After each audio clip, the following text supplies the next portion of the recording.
Selamat petang dan salam sejahtera. Okey, pertama sekali, saya minta maaf sebelum kita lewat mula kelas sikit. Lepas tu kita pun sudah dah hampir pukul 10 malam kan, which is patutnya kita melakukan aktiviti lain ataupun kita awal tidur. Tapi saya terpaksa buat lewat sikit sebab atas faktor masalah capaian. Jadi ini je lah waktu yang boleh dapat kita spend, at least kita ada buat kelas lah kan. Alright. Okay, jadi kita akan teruskan untuk ulang kaji untuk set bedah soalan. So, ini adalah set bedah soalan yang ketiga, di mana kita sudah pun melengkapkan ketiga-tiga set bedah soalan. Kita tak tahulah apa soalan-soalan yang bakal ditanyakan sebagai persediaan ulang kaji.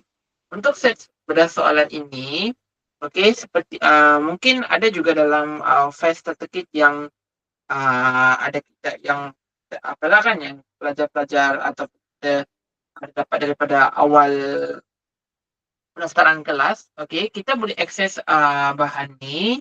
Untuk kita uh, kita kena baca sendirilah.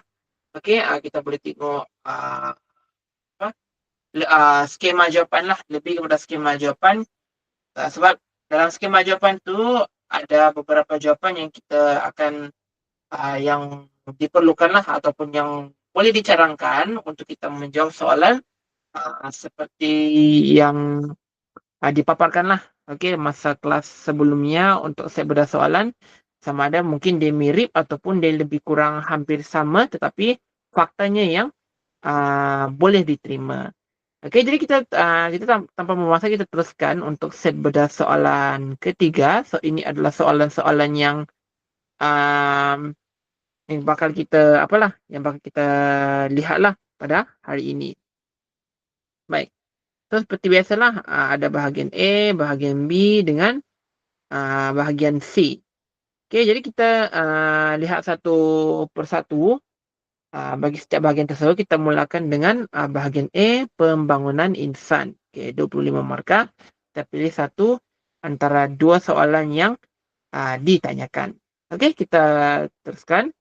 Soalan pertama, berdasarkan teks Rulatus Salatin ataupun sejarah Melayu, huraikan kepentingan ilmu gajah dalam konteks pembangunan insan.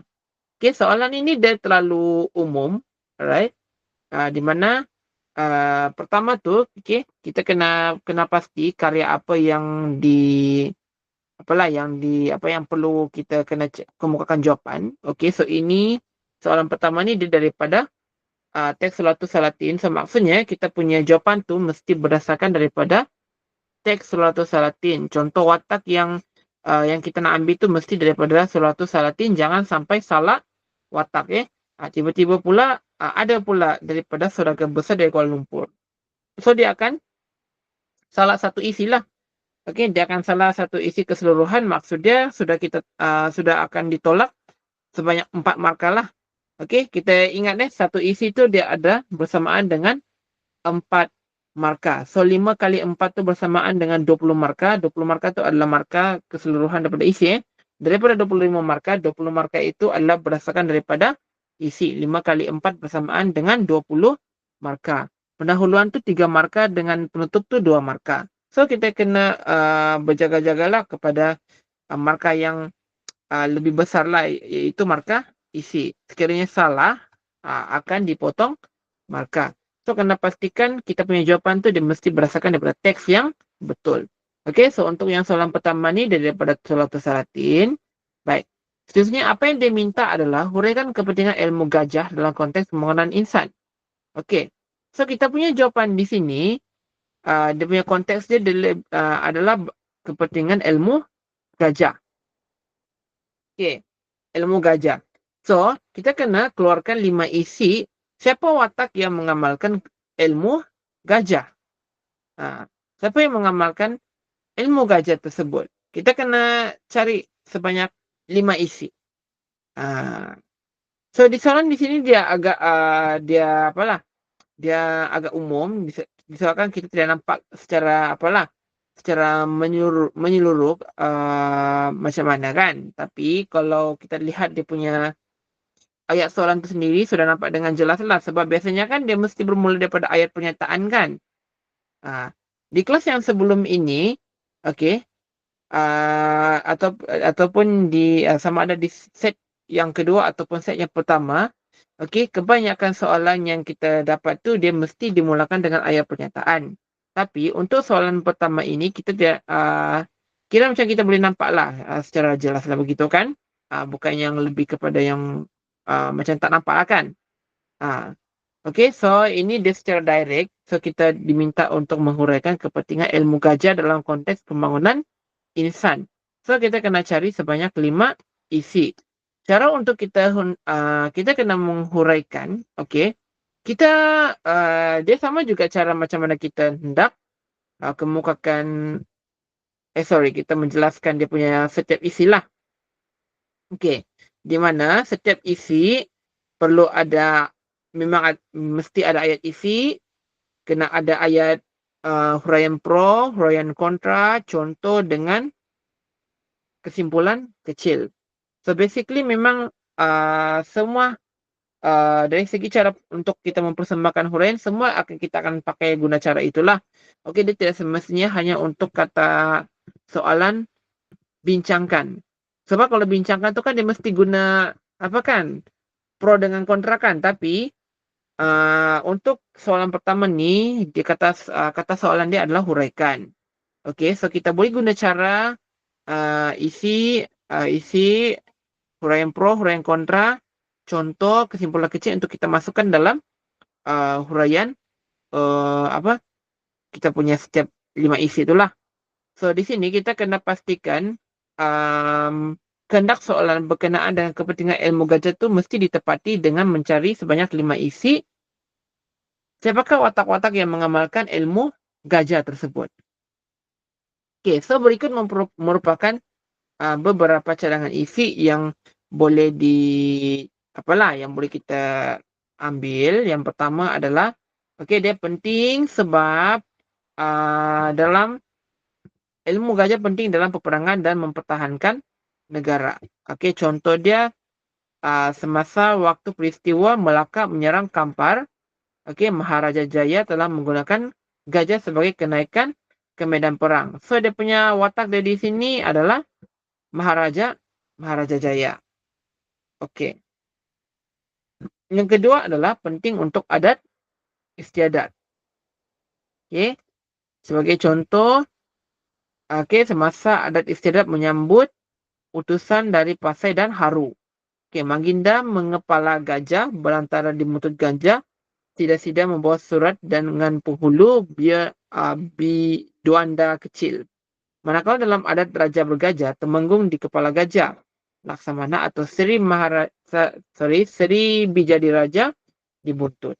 Di muka surat 76 hingga 77. Baik. Yang ketiga, penting sebagai alat pengangkutan ataupun kenderaan. Contohnya semasa menyambut hari raya, raja akan keluar berangkat menaiki gajah sebagai kenderaan untuk ke masjid. Itu pertama.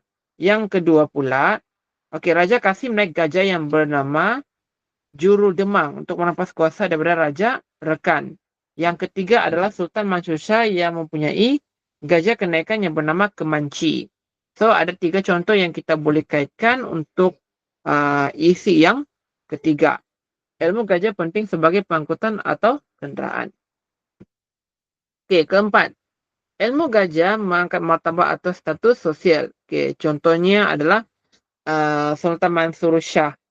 Dan juga Seri Ramah. Boleh tengok contoh inilah dalam file starter kit masing-masing. Seterusnya menyebabkan berlakunya mobility sosial. Contohnya ke atas watak Maharaja Dewa Sura. Dan akhir sekali, ilmu gajah sebagai lambang kehebatan. Contohnya Maharaja Dewa Sura yang dianugerahi persalinan dan dibebaskan daripada tawanan kerana telah menyelamatkan gajah Sultan Mansur Shah yang bernama Kemanci. Baik. Okey, kita gerak kepada ke soalan kedua. Okey, soalan kedua di sini dia berbunyi, okey, dia bagi ayat pernyataan dari sinilah. Okey. Sultan dan Pembesar Melaka merupakan tokoh yang mempunyai nilai kemanusiaan yang tinggi seperti yang tergambar dalam teks Salatus Salatin.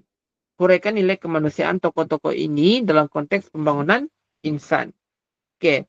So dalam pernyataan kita sudah diberikan pernyataan pada awal soalan. So dia akan guide kita lah, okey, untuk memberikan isi-isi yang berkaitan. So kita tahu dalam soalan ini isi yang perlu kita kemukakan adalah mesti berkaitan dengan nilai kemanusiaan. Okey, so kita tidak boleh lari daripada yang asal lah. Okey. So selalunya kan di sini yang akan kill sekejap lah pemikiran kita. Kita nak tulis, kita nak bagi 5 isi tu berkenaan dengan apa. Okey. Jadi kita diminta untuk menghuraikan nilai kemanusiaan. Okey, lepas tu dia kata di sini tokoh-tokoh ini. Siapa tokoh-tokoh ini yang dimaksudkan? Sultan dan Pembesar Melaka. Okey. Jadi kita kena cari 5 nilai kemanusiaan untuk 2 watak ini. Okey, kita mungkin boleh buat pecahan 3 tambah 2 atau 2 tambah 3 lah. Di mana kita boleh cari 3 untuk Sultan, 2 untuk Pembesar Melaka, ataupun 2 untuk Sultan ataupun 2 untuk Sultan dan 3 untuk Pembesar Melaka. Okey. Nilai kemanusiaan bukan kena cari nilai jati diri. So di sini pelajar akan keliru antara nilai kemanusiaan dengan nilai jati diri mana yang sekian. Maksudnya itu dia punya pemahaman nilai kemanusiaan antara dua fakta itu dia masih rendah. So kita tidak boleh samakan saya dapati ada beberapa nilai-nilai yang menjadi persamaan lah. Maksudnya itu kan contoh dia bertanggungjawabkan ataupun tanggung jawab. Dia boleh jadi nilai kemanusiaan tapi dia boleh juga masuk dalam nilai jati diri. Okey? Itu boleh terima dua-dua, tetapi ada beberapa fakta yang kita tidak boleh untuk samakan. Fakta itu hanya untuk nilai kemanusiaan sahaja. Ada juga nilai untuk jati diri sahaja. So kita jangan salah jawab lah. Okey, soalan nilai kemanusiaan tapi kita masukkan fakta jati diri. So dia akan salah terus kehendak soalan dia. Tapi tengok jugalah sebenarnya dia akan lihat juga pada contoh lah. Okey, sebab contoh tu dia membantu untuk memperkuatkan isi. Kalau selagi mana isi tu kalau selagi mana contoh tu dia boleh dikaitkan dengan isi, okey, biasanya akan diterima. Tetapi sudah jelas di sini bahawa kehendak soalan tersebut dia minta yang ini, bukan yang minta yang itu. So kita tidak boleh terimalah. Secara umumnya kalau salah kehendak soalan memang akan terus salah lah di situ.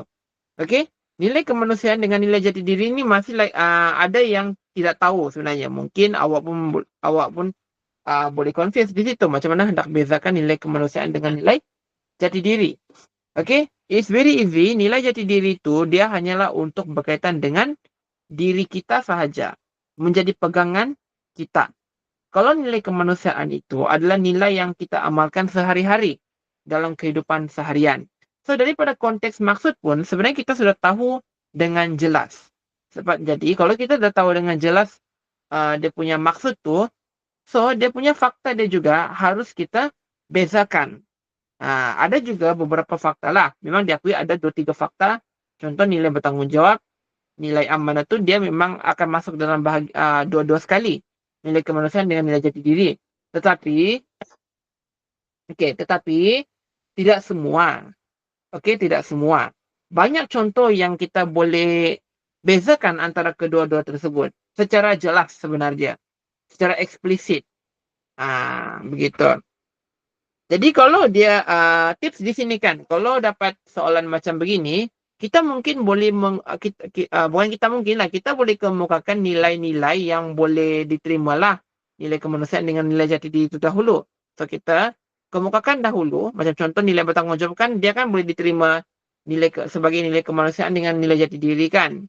Lagi satu, nilai amanah. Juga boleh diterima antara kedua-duanya.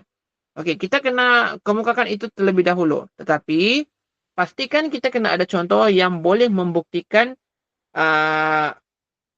nilai tersebut. So, untuk soalan begini, okey, dia sudah diberikan watak sedialah. Okey, kita kena huraikan untuk dua watak ini saja, Sultan dan Pembesar Melaka. Untuk sama ada kita menggunakan kaedah 3 tambah 2 ataupun 2 tambah 3.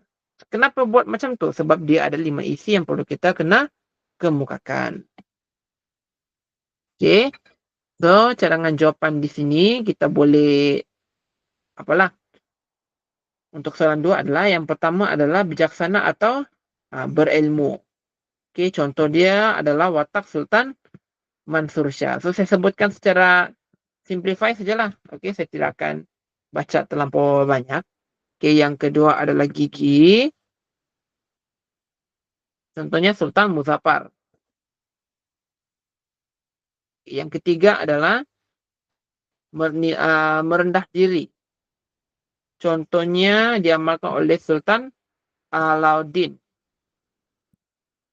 Okey, seterusnya adalah tenang atau sabar. Contohnya watak Tun Perak.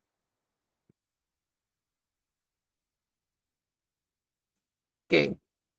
Seterusnya adalah pemurah atau dermawan yang diamalkan oleh Sultan Mansur. Okey, seterusnya nilai prihatin yang diamalkan oleh Sultan Mansur. Okey, so ini adalah cadangan jawapan lah yang boleh kita boleh kemukakan beserta dengan contoh watak untuk soalan nombor 2. Okey. Jadi kita sudah selesailah untuk bahagian A. Seterusnya kita pergi masuk ke bahagian B pula. Okey. Bahagian B, pembangunan masyarakat. Okey. Soalan ketiga, aspek budaya penting dalam konteks pembangunan masyarakat hari ini. So, itu dia punya pernyataan soalan dia. So, kita punya jawapan, dia akan berdasarkan daripada aspek budaya. Okey. Soalannya adalah, huraikan pernyataan tersebut berdasarkan watak Encik Muhammad. So, kita punya 5 isi tu, dia mesti berdasarkan daripada Encik Muhammad. Okey, tentang aspek budaya yang diamalkan oleh beliau atau oleh Encik Muhammad. Okey, kita tengok apa cadangan jawapan dia yang diberikan. Okey, aspek budaya yang diamalkan oleh watak Encik Muhammad. Sebab dia kata di sini huraikan pernyataan tersebut berdasarkan watak Encik Muhammad. Jadi dalam ayat soalan tersebut, okey, aspek budaya itu kita kena terangkan dari segi melalui cara atau pengamalan yang dilakukan oleh Encik Muhammad itu. Okey, so kita kena kemukakan 5 isi seperti biasa. Yang pertama, apa yang Encik Muhammad telah amalkan dalam aspek budayanya. Yang pertama adalah mempersilakan para tetamu yang dijemput bagi meraihkan perkahwinan antara Sudin dengan Gayah.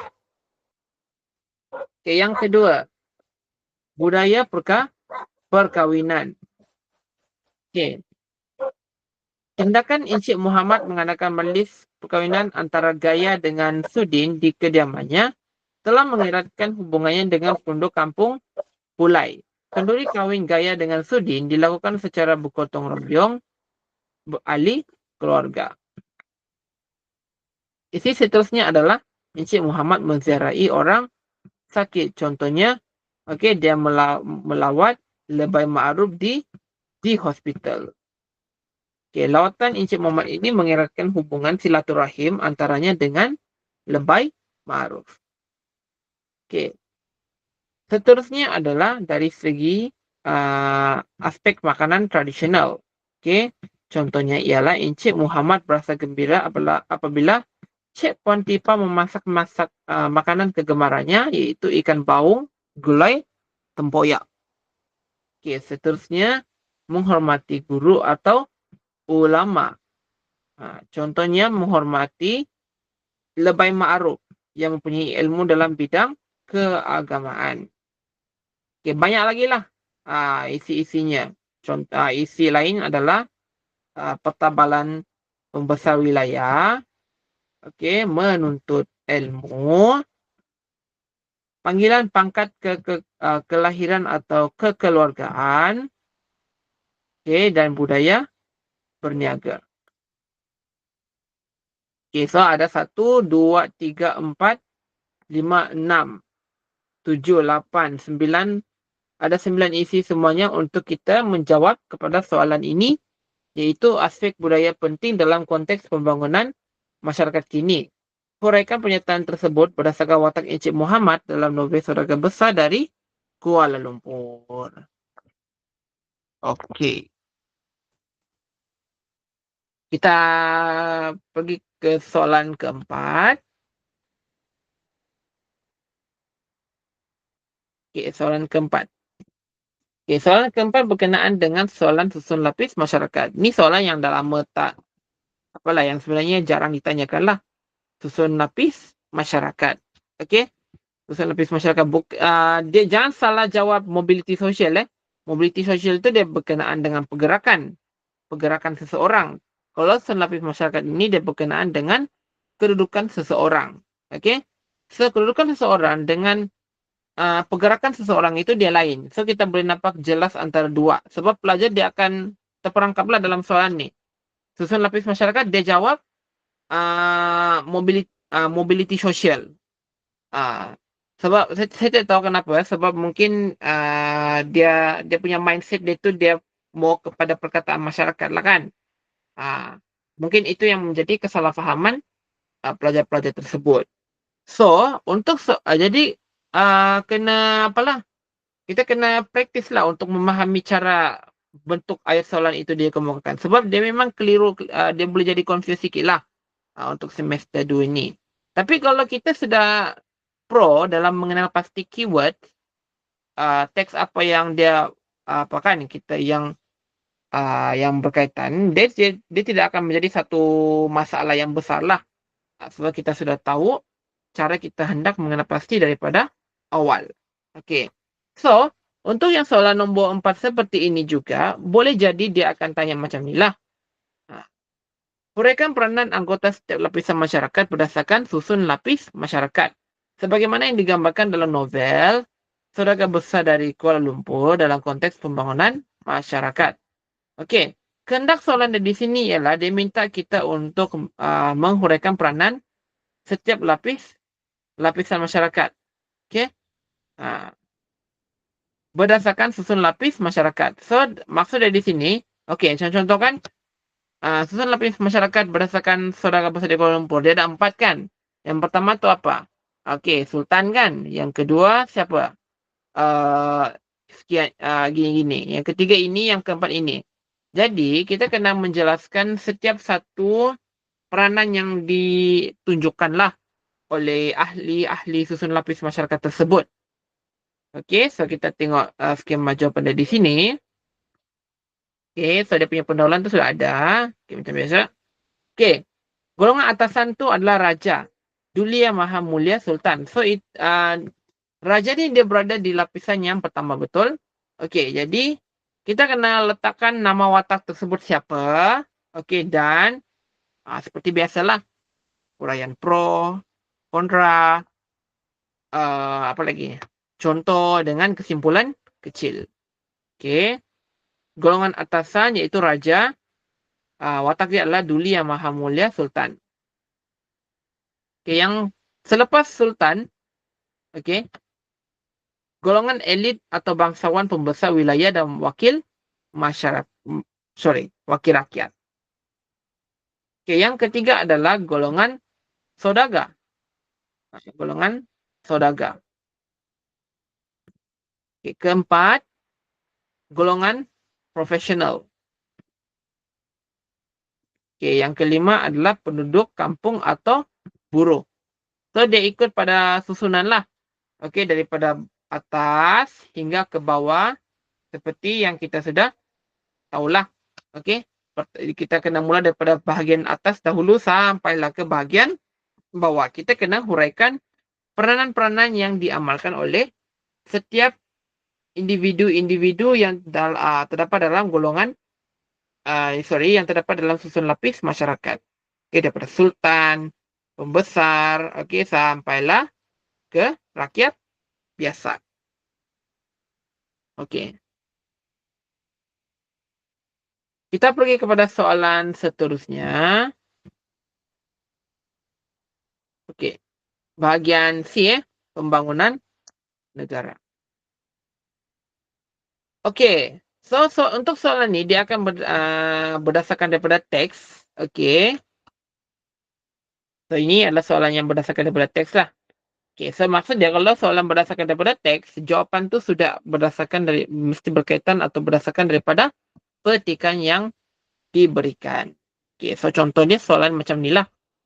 Okey, saya tak pastilah kalau cikgu awak ada buat ajarkan cara untuk menjawab soalan begini ataupun tidak, rasanya sama sajalah. Okey, cara kita menulis isi tu sebenarnya dia sama saja, cuma bentuk soalan je yang berbeza. Okey, so dia berdasarkan daripada teks. Okey. So soalan dari di sini adalah petikan wasiat Sultan Alauddin di riayat Shah di atas menggambarkan gaya kepemimpinan yang perlu ada seseorang pemimpin untuk membangunkan sebuah negara. Bincangkan pernyataan tersebut dalam konteks pembangunan negara Kota Melaka. Okey, so macam mana kita punya cara kita menjawab soalan seperti ini? Okey. Soalan ni sudah ada teks. So kita punya contoh tu kita boleh ambil daripada petikan. Okey. Apa yang dia nak sebenarnya? Okey. Dia nak kita untuk membincangkan pernyataan tentang gaya kepimpinan yang ada pada Sultan Alauddin Riayat Shah. Okey. Sultan Alauddin Riayat Shah. Okey. Apa gaya kepimpinan yang dia amalkan untuk membangunkan sebuah negara? Maksud dia, apa yang dia sudah buat? Apa yang dia sudah lakukan? Bukan berdasarkan 3 gaya kepimpinan ya, autokratik, demokratik, laissez-faire, bukan. Dia lain. Okey, dia di sini dia minta tentang macam mana cara yang diamalkan oleh Sultan Alauddin Riayat Shah. Bukan bukan berdasarkan yang 3 gaya kepimpinan. Okey, maksud dia cara dia memimpin. Di sini juga akan mematikan pemikiran kita lah. Okey.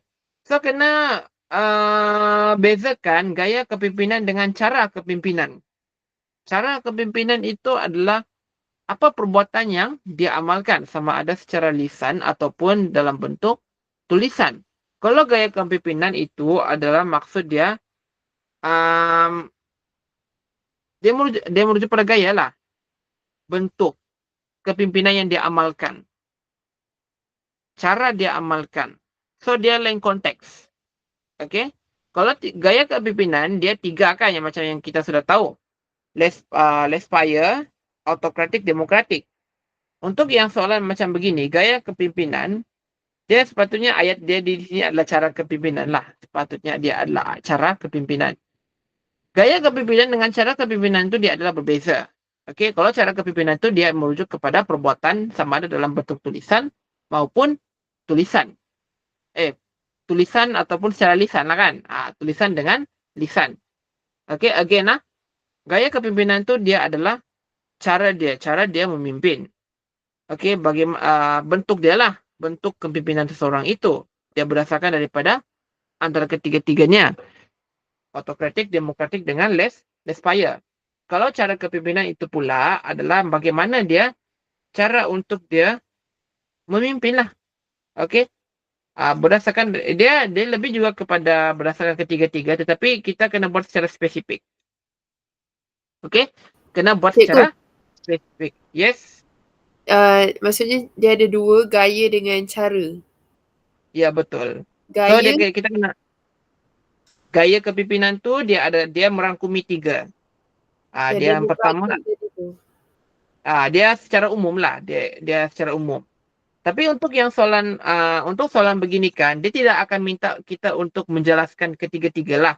Sebab kita tahu setiap watak tu kan dia mesti dia ada ataupun mengamalkan cara kepimpinan yang berbeza-beza. Sama ada dia mengamalkan less-fire, autokratik atau demokratik. So kita tidak boleh memasukkan ketiga-tiga fakta ni sebab soalan ni dia tidak akan pernah tanya secara umum. Dia akan lebih kepada more specifical. Setiap watak tersebut. Macam contoh ini kan yang kita dapat soalan begini. Okay, dia minta kita untuk menjelaskan gaya kepimpinan. Gaya kepimpinan yang ada pada Sultan Alauddin Riayat Shah. So maksudnya kita kena cari tahu dan kemukakan apa yang telah diamalkan oleh Sultan Alauddin Riayat Shah yang telah buat selama ini selama dia memerintah dalam kemajuan pembangunan negara Kota Melaka tersebut. Okey? Begitu. So, kita jangan cakap 3 lah. Okey? Sebab kita hanya boleh mengemukakan 3 isi saja. Dan 3 isi yang kita kemukakan tu kan dia akan salah. Of course dia akan salah. Tapi sebaliknya kita kena mencari 5 isi. Kita kena cari tahu apa yang watak itu telah lakukan selama dia memerintah di negeri Melaka tersebut. Okey. So macam itulah dia akan keliru sebab dia nampak perkataan gaya kepimpinan. So kalau dia kata gaya kepimpinan, dia punya mindset dia ialah okey, ada 3. Tapi sebenarnya bukan. Dia lebih kepada yang spesifik. Sebab kan dia sudah letak nama watak kan. Takkanlah setiap watak tu dia ada 3-3 sekali kan. Okey. Watak ni ada 3. Okey, less-fire, autokratik, demokratik. Watak ni juga ada 3. Less-fire, autokratik, demokratik. Tidak. Dia bukan macam tu. Setiap watak dia ada cara kepimpinan yang diamalkan masing-masing. So maksud dia di sini ialah tidak semestinya semua orang akan mengamalkan cara atau pendekatan yang sama. Memang taklah kan kalau setiap orang ada 3-3 sekali kan. Dia ikut pada orang itu jugalah. Jadi kita sudah tahu di sini, okey, setiap orang dia ada cara dia tersendiri bagaimana untuk memimpin negara dia, rakyat dia. So kita tahulah setiap orang hanya satu saja yang dia akan buat. Begitu. So tidak mungkin dia akan mengamalkan lebih daripada satu. Kecuali less-fire lah. Less-fire tu dia gabungan daripada autokratik dengan demokratik. Begitu. Untuk yang soalan begini, dia lebih kepada yang lebih kecil. Konteks yang lebih kecil atau spesifik. So kita tidak boleh sebut tiga-tiga itu. Sebab dalam teks tu dia sudah menyimpang daripada asal. Apatah lagi ini berdasarkan daripada petikan. Dalam petikan ni dia boleh membantu kita untuk mencari 5 isi. Dan kita kena tahu untuk yang isi ni, untuk petikan ni kita boleh cari yang ada dalam ini saja, dalam petikan ini saja. Kita tidak boleh cari di luar petikan. So kita punya konteks di sini hanya untuk dalam satu perenggan begini saja. So kita tidak boleh cari yang lain. Begitu. Okay, so kita spesifik kita secara pintas je lah dia punya fakta-fakta yang boleh diterima. Yang pertama adalah pemaaf. Okey, Sultan Alauddin dia seorang pemaaf ataupun dia mengamalkan sifat pemaaf. Yang kedua adalah bertanggungjawab. Yang ketiga adalah adil. Keempat, sabar. Okay, kelima, beriman. Okay, prihatin. So, ada banyak lah di sini kan. Bijaksana. Okay, bersikap terbuka. Apa lagi? Okay, tidak mementingkan diri.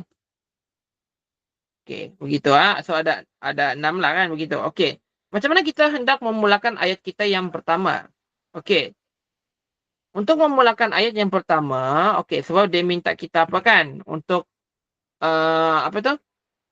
Menjelaskan gaya kepimpinan yang diamalkan oleh Sultan Alauddin Riyad Shah. Okey. Kita punya ayat isi yang kita boleh letakkan ialah okey, Sultan Alauddin Riyad Shah adalah pemimpin yang pemaaf. So ini dia punya ayat isi dia lah. Kata kunci dia di sini ialah pemimpin yang. Pemimpin yang. I repeat, pemimpin yang. Begitu. Kalau nak tulis nama watak dahulu, bolehlah. Letakkan di hadapan dulu, lepas itu baru kita sebutkan pemimpin yang. Lepas tu di ayat yang kedua pula, okey, ayat di kedua kita boleh cakap, kita boleh juga sebut nama watak awal lah. Okey, ataupun pemimpin. Seterusnya ialah pemimpin yang bertanggungjawab. Begitu. Lepas tu kita teruskanlah seperti biasa. Pemimpin bertanggungjawab menunaikan amanah yang telah dipertanggungjawabkan. Pemimpin yang bertanggungjawab akan berusaha dengan bersungguh-sungguh membangunkan negara yang dipimpinnya. Kesannya, pemimpin itu akan dihormati dan disanjung tinggi kerana memiliki akhlak yang mulia. Sebagai contoh, Sultan Alauddin Riyad Shah amat dihormati kerana berusaha memastikan negara berada dalam keadaan aman dan bebas daripada masalah curian. Titik. Selesai. Begitu saja. Okey. So, kena mulakan dengan frasa pemimpin yang untuk ayat isi. Okey, seterusnya kita pergi kepada soalan terakhir. Okey. Soalan ke-6. Nasionalisme merupakan asas penting dalam pembangunan sesebuah negara. Okay, bincangkan pernyataan tersebut dengan merujuk ke tokohan Encik Muhammad seperti yang digambarkan dalam novel Saudagar Besar dari Kuala Lumpur. Okay, so di sini dia punya 5 isi tu dia mesti dia berkaitan dengan nasionalisme. Okay, kita kena cari 5 contoh yang membuktikan Encik Muhammad seorang pemimpin yang mengamalkan sikap ataupun sifat nasionalisme. Okay, so kita kena cari sebanyak 5 isi atau lebih. Okey, cadangan dia di sini kita boleh cek.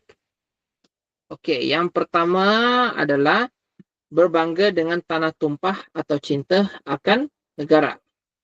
Okay, yang kedua, bertanggungjawab membangun dan memajukan ekonomi penduduk kampung. Ketiga, bekerjasama memajukan dan membangunkan sektor ekonomi negara. Okay, keempat, menghormati simbol atau lambang negara. Kelima, rasa tanggungjawab membantu mengekalkan perpaduan dalam kalangan masyarakat majmuk. Okay, itu sajalah. Ada 5 kan? Alright.